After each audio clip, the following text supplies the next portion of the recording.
Now go to chapter 6, because I want to show you something. 5, 6, 7. Chapter 5, now we're in chapter 6, chapter 7. So we would say we're in the middle of his talk of 3 chapters. We're in the middle. In Matthew 6, Jesus expresses some expectations, assumptions, or desires he has of his disciples, not commands. That's the second point I want you to think about in your mind. First of all, who's he talking to? His disciples. In chapter 6, he gives them a series of assumptions. He assumed they were doing these things. Expectations. He would expect that they were doing it. He didn't tell them to do it. He just expected they were doing them. Desires. As his disciples, he says, this is what you'd be doing, right? You're already doing that, aren't you? He isn't belittling them. He isn't cajoling them. He's not forcing something on them. He's just saying, now, you're doing this, aren't you? Kind of like the piano teacher saying, you warm up for 15, 20 minutes, don't you? Doing that to get your coordination? Jesus, now watch how he does it. Notice Jesus never commands these disciples to choose to do these disciplines. He doesn't say, I command you to do this. He just states them as assumptions that they would already be doing this. In other words, Jesus said, this is what I expect you are already doing as my disciples. Now, what are the expectations? Well, there are 3 of them. Jesus assumed 3 things, and I'm going to just run through chapter 6 with you real quickly. He assumed that they would be giving to the poor. He assumed that they would be praying, and he assumed that they would be fasting. And watch this as you read. Praying. Now go down to verse 16.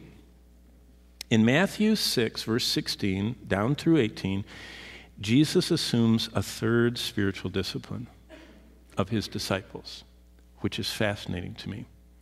That I think praying we've got, giving to the poor is in the periphery, and fasting is out of sight. But not with Jesus. It's a tight package that's right in the heart. He knew that they'd probably be waning at the end of his sermon. He knew they might be fiddling at the beginning, so he saves this for the middle. When they've tuned in, finally, they're sitting and it's comfortable and they're listening. And look what it says in verse 16.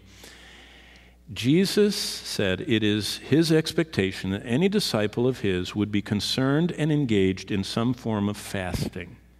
And he says it repeatedly. Verse 16, moreover, when you fast. Not if, not you must. When? When? He's assuming that they already are. When you fast, don't be like the hypocrites with sad countenance. They disfigure their faces that they may appear to men to be fasting. Assuredly, I say to you, that's the only reward they get. Verse 17, but you, when you fast, you are fasting, aren't you? Can you imagine the power this is having on the disciples as they're hearing this? Anoint your head, wash your face, so that you do not appear to men to be fasting, but to your Father who is in the secret place.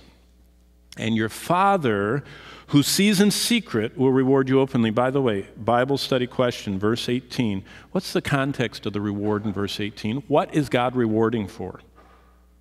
What's the context? What's mentioned 4 times in verses 16 and 17 and 18? Fasting. God has a special reward he gives those who give compassionately to the poor. God has a special reward. He collects the prayers of those that pray to him. God has a special reward. Look at verse 18.